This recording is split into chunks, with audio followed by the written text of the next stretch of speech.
Oi pessoal, tudo bem? Vamos para o vídeo 2 dessa semana de 24 de maio a 28 de maio.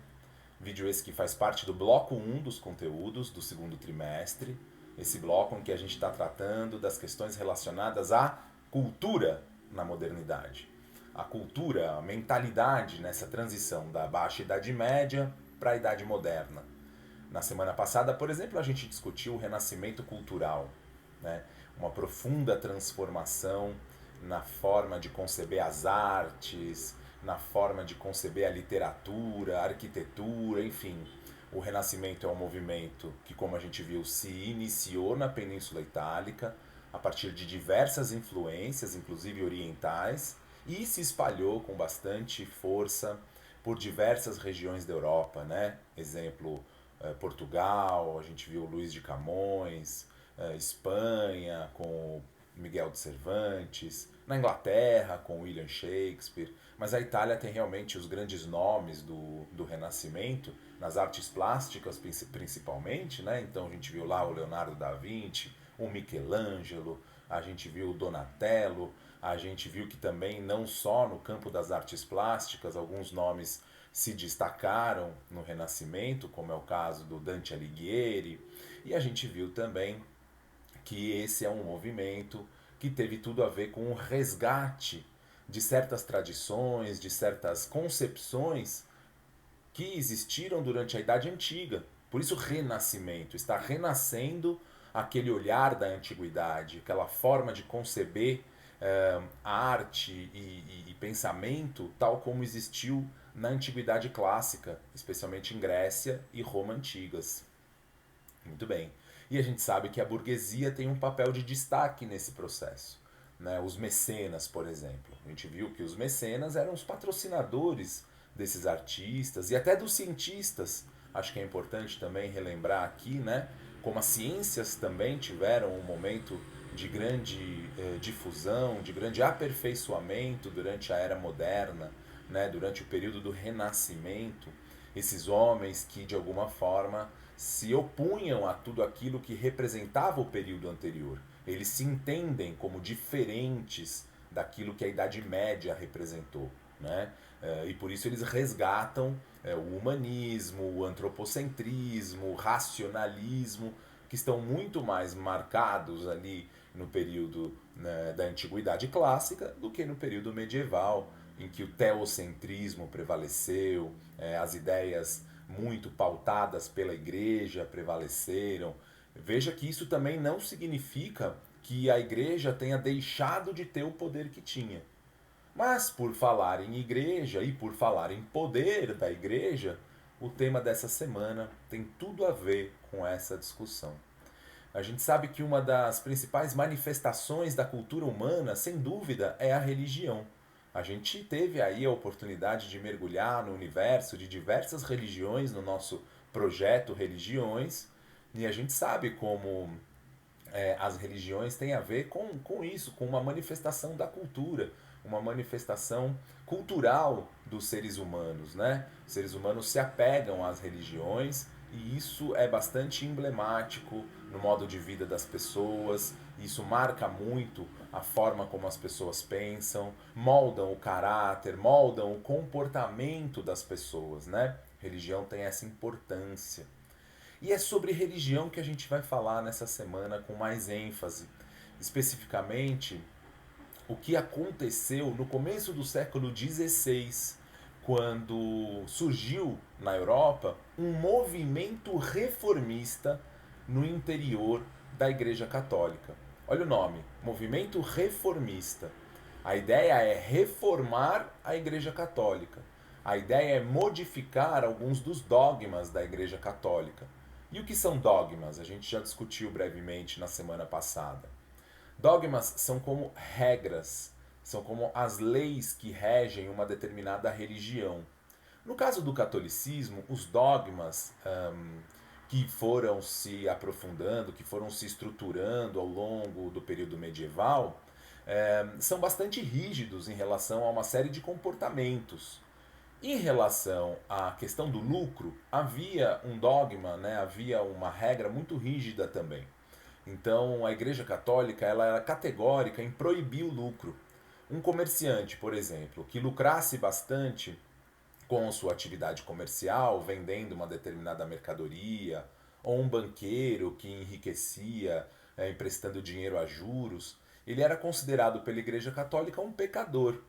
E a gente sabe que é exatamente nesse contexto histórico que a burguesia, como classe social, vem se fortalecendo, vem crescendo em número e em poder. Então tem cada vez mais burgueses, cada vez mais poderosos, cada vez mais enriquecidos.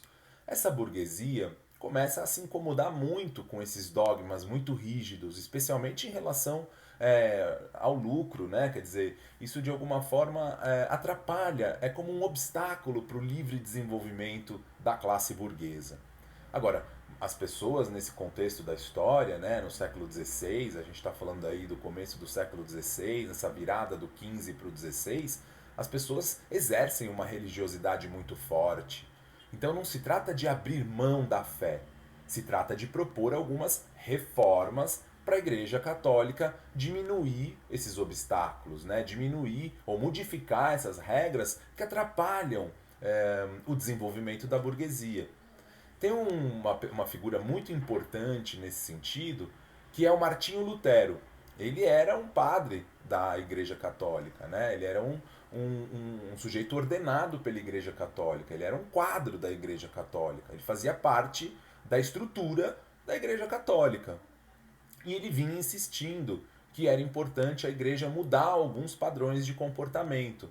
Algo que incomodava profundamente o Martinho Lutero era o fato de que a Igreja Católica vendia o perdão. Cobrava aquilo que a gente chama de indulgência.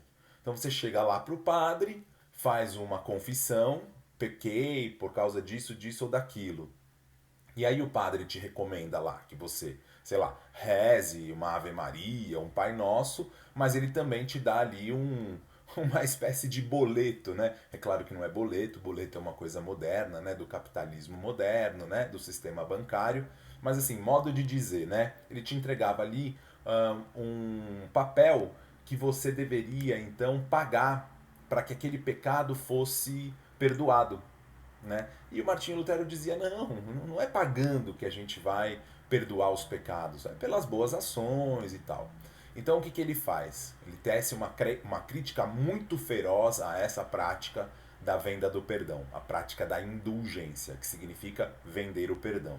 Ele cola, né, ele prega na porta da catedral de Wittenberg, da catedral católica, um documento que ficou conhecido como 95 teses. Essas 95 teses eram, na verdade, 95 argumentos para que a igreja deixasse de cobrar pelo perdão. Então ele propunha ali uma mudança que para a igreja significaria algo muito impactante, porque se as pessoas deixassem de fato de pagar pelo perdão, o que isso significaria? Uma redução da arrecadação por parte da igreja. Diminuiria a arrecadação, né? Diminuiria o poder econômico da igreja. Então ele foi muito perseguido por isso. Foi tão perseguido que ele acabou sendo excomungado. Excomungado significa ser expulso dos quadros da igreja. Deixou de ser padre, ele deixou de ser católico. A igreja expulsou ele, impediu que ele continuasse sendo católico. Só que isso acabou originando o surgimento de novas religiões cristãs na Europa. Sem querer, o Martinho Lutero acabou dando o pontapé inicial para o surgimento de novas religiões que eram cristãs. O que significa ser uma religião cristã? Significa que entende que Jesus Cristo é um Messias. Jesus Cristo foi enviado por Deus para salvar os homens do pecado, para salvar os homens de uma maneira geral. Então não é que recusam Jesus Cristo, como o caso do judaísmo, que apesar de reconhecer a existência de Cristo, não entende Jesus como um Messias. Não, essas novas religiões são cristãs, portanto entendem Jesus como um Messias, mas rompem com a hegemonia até então existente da igreja cristã na Europa Ocidental, que era o catolicismo, a igreja católica apostólica romana. Surge então a igreja luterana, né, que até hoje existe, é muito importante, é uma das denominações evangélicas, né, ou protestantes mais importantes que existem no mundo. E ele acabou então, como eu disse, dando o pontapé inicial para um processo em que surgiram outras igrejas protestantes na Europa. Quais são as mais importantes para a gente entender nesse momento, né? Então, além da luterana, a gente também tem o surgimento de uma igreja calvinista, né? Uma igreja chamada de calvinista. Por que recebeu esse nome? Porque foi fundada por João Calvino.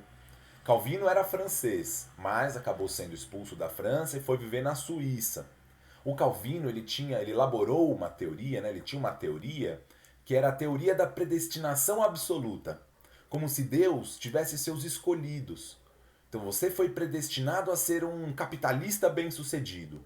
Então, ao invés de você recusar o lucro ou considerar o lucro um pecado, como a Igreja Católica considerava, você deveria ser agradecido a Deus por você ter sido escolhido, por ser um empresário bem-sucedido, um banqueiro bem-sucedido, um comerciante bem-sucedido. Então, olha que inversão de lógica interessante. E olha como é importante a gente entender o papel da religião na estrutura social como um todo, né? Você vê a Suíça hoje, pessoal, até hoje a Suíça é um país de bancos, né, de banqueiros, um país onde a gente tem um sistema capitalista muito desenvolvido. É justamente ali que o João Calvino incentivou o surgimento desses bancos, dessas atividades comerciais, a tal ponto que lá no século XIX, muito tempo depois, um sociólogo importante chamado Max Weber escreveu um livro clássico chamado A Ética Protestante e o Espírito do Capitalismo, relacionando as igrejas evangélicas, as igrejas protestantes, ao desenvolvimento do sistema capitalista. Então, o catolicismo representava um certo atraso, como eu disse, criava obstáculos, tinha venda de perdão, proibia o lucro. As igrejas protestantes não. As igrejas protestantes, ao contrário, incentivavam o desenvolvimento do capitalismo. O exemplo mais emblemático é, sem dúvida, a igreja calvinista, a igreja criada por João Calvino também no século XVI. E ainda no século XVI, uma outra religião protestante muito importante surgiu na Inglaterra. Essa não tanto pelas mãos da burguesia, mas pelas mãos da nobreza inglesa. Então o catolicismo era predominante na Inglaterra também, mas o rei Henrique VIII tinha um problema de sucessão. Ele era casado com a Catarina de Aragão, e a Catarina de Aragão não lhe dava filhos homens, ou pelo menos era o que ele dizia, né? Ela não me dá filhos homens. A gente sabe hoje, né, por estudos genéticos, que quem define o sexo do bebê, inclusive, são os homens. Mas ele alegava isso, assim, alegava que ela não lhe dava filhos homens. E isso serviu como justificativa para ele exigir do Papa que ele concedesse a ele o direito de se divorciar da Catarina de Aragão. Por quê? Porque ele precisava se livrar dela depois de um casamento arranjado e tudo mais, né? Como era o casamento entre os nobres de uma maneira geral. Mas caso ele morresse sem ter um filho homem, ela herdaria o trono. E como ela era originária de Castela, ou seja, da Espanha, a própria continuidade da dinastia da qual o Henrique VIII fazia parte, a dinastia Tudor, estava sob risco. Então ele queria de toda forma se separar da Catarina, já que ele não tinha conseguido ter filhos homens. É óbvio que a Igreja Católica proibiu, porque até hoje o catolicismo proíbe o divórcio. Não é aceito, é um sacramento sagrado, é um sacramento eterno. Uma vez que você se casa, você tem que se manter casado a vida toda. Isso para os preceitos do catolicismo. É claro que as leis civis permitem a separação. Existe o Estatuto do Divórcio hoje em dia, é óbvio. Mas para a Igreja Católica era proibido e continua sendo. Então essa foi a desculpa usada pelo Henrique VIII para justamente fazer o quê? Expulsar a Igreja Católica da Inglaterra. Olha que esperto. De quebra, ele fundou a própria religião, da qual ele era o próprio líder, é a religião anglicana, também protestante, também cristã, e expropriou todas as terras que pertenciam à Igreja Católica, e o Estado inglês se apoderou dessas terras, que não eram poucas, eram muitas terras. Então você vê ali que tem um arranjo político, né? Tem também uma importância econômica, a fundação da Igreja Anglicana na Inglaterra, e também acabou abrindo margem para o surgimento de outras religiões protestantes na própria Inglaterra. O anglicanismo ficou reservado, digamos, mais para os nobres, para a aristocracia inglesa, e os puritanos, por exemplo, eles já estavam mais ali ligados a uma baixa burguesia. Também surgiu na Inglaterra o puritanismo e estava ali mais ligado à baixa burguesia, à média burguesia, né? Então é uma religião que de alguma forma atinge outras classes sociais, outros grupos sociais. Então a Inglaterra se tornou um lugar bastante complexo em relação à religiosidade. A gente tem anglicanos, a gente tem os puritanos e a gente tem também os católicos, que não deixaram de ser católicos. Então, durante muito tempo, a Inglaterra viveu conflitos de natureza religiosa, que a gente vai ter oportunidade de discutir em outros momentos.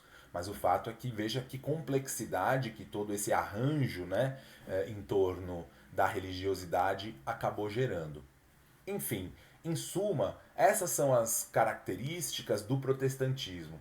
A gente sabe que, com exceção da Inglaterra, e mesmo no caso inglês, quem tem interesse em romper com essa hegemonia católica é justamente a burguesia. É aquela velha brincadeira que eu venho fazendo com vocês nas últimas semanas, né? Boa parte do que a gente for discutir agora tem a ver com os anseios, com os interesses da burguesia. Com a religião não foi diferente. No caso do Renascimento, a gente viu lá como os mecenas se interessavam por financiar as obras de arte, o desenvolvimento científico. E agora a gente está vendo como também tem a ver com a burguesia o surgimento das religiões protestantes, já que a burguesia não se contenta mais, não se interessa mais pelos dogmas muito rígidos do catolicismo. Atenção, isso não significa que o catolicismo tenha sido varrido da Europa, tenha desaparecido. Apesar de que em muitos países realmente a importância do catolicismo diminuiu muito.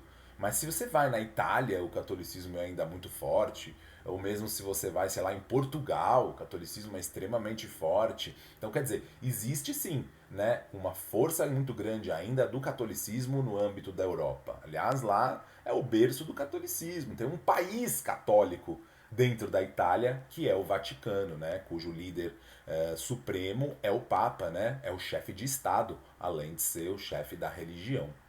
Mas enfim, esse é um panorama geral das discussões que a gente vai abordar ao longo dessa semana.